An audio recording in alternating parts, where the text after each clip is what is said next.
Hi, Oscar Sisk here again with the Bible for Atheists. I said earlier I was going to talk about some of the myths that go along with Moses, who was probably a mythical character, or at least to some degree. And I think the lesson to get out of it is not only not to take the Bible literally, as I actually happened, but also to guard against interpreting those stories in ways that just suit our own desire of the outcome. The example is the fiery serpent.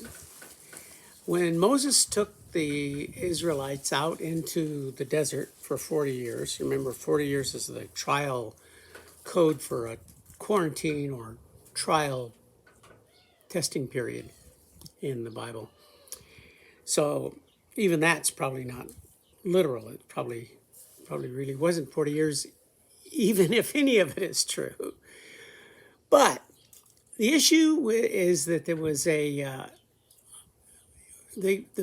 Israelites became attacked by a fiery serpent, and to solve the problem with Israelites dying of the fiery serpent attacks, Moses erected a pole in the middle of camp with a fiery serpent on it, and people would look to that and be healed, be saved. Jesus even mentioned it. He said, if the quote is accurate or true or properly attributed, Jesus said, "As the serpent in the wilderness is lifted up, so shall the Son of Man be lifted up." The idea is that you look at it and you're healed. Well, as it turns out, that's not what it's talking about. Way before Moses, people knew how to solve a problem, a health problem, with a thing called the fiery serpent. And it's not a serpent, it's a worm. It's called the guinea worm.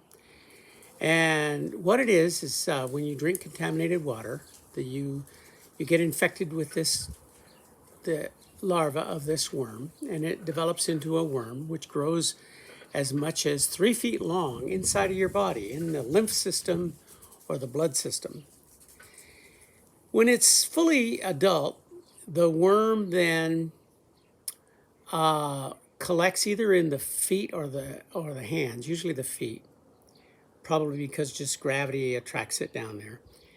And it forms blisters, fiery, hot, burning, terrible, painful blisters, which break open. And when you try to cool them off by putting them in water or wash off the ooze that's coming out of the boiling blister in the water, you release the eggs back into the water. And that's how the cycle is. That's what the cycle is. The term fiery serpent is actually the word used for guinea worm even today, even now. Well, I'm not sure now for sure. A couple of years back, Jimmy Carter launched a campaign to eliminate the world from the guinea worm. And he thought, and I think maybe he's correct, that there may not be any left, because he managed this campaign in Africa and the areas that of the Sinai and so forth that have this issue with this parasite, to eliminate it. And maybe by now, I don't know when he did that, but Jimmy Carter tried to get rid of the fiery serpent.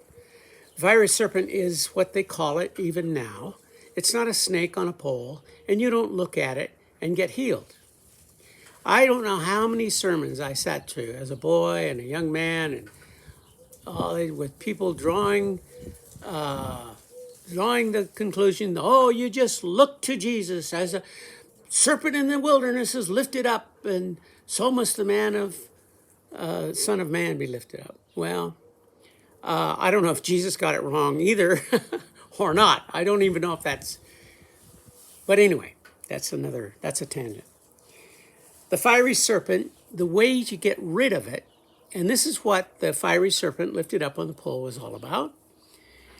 The only way to get rid of it is you have to fish the edge of the worm. Sometimes the worm actually dangles out of the hole that it's in the blister. So you get a hold of it, and you take a stick and you cut it in half, and you put the worm in it, and you twist the worm. Now, if you twist too fast, you'll kill the worm. It'll die in your body and give you septicemia or gangrene, or it's just bad. And people die. In fact, a few years ago, like half a dozen years ago or so, maybe, yeah, something, like 3 million people a year were dying of this guinea worm disease because they would not treat it right. It takes weeks. You twist, because it's 3 feet long and it's all up through your body, up through the lymph system. So you put the worm between 2 sticks, and then you turn the worm just a little bit. And the whole worm has to relax enough up through whatever the tube is it's in, or however it's penetrated the body. The worm relaxes a little bit, and then the next day you twist it a tiny bit more. And the next day a tiny bit more. Anyway, while this whole thing is going on, it's painful, it burns, hence the term fiery serpent, and it's just agonizing. It's terrible, the treatment for it and the worm itself. And so it takes a long time to get rid of it. So Moses, it credits Moses with this idea. I'm sure physicians clear back past Hammurabi and all the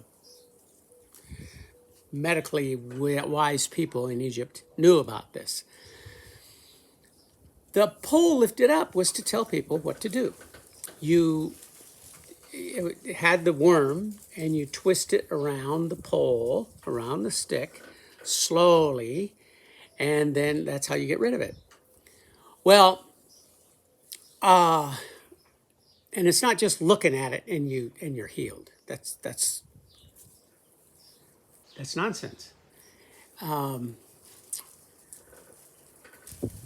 So the lesson should be given by that is, look at this icon of the worm around the pole, and it will educate you as what to do with issues like Jesus isn't just going to heal you by looking at him.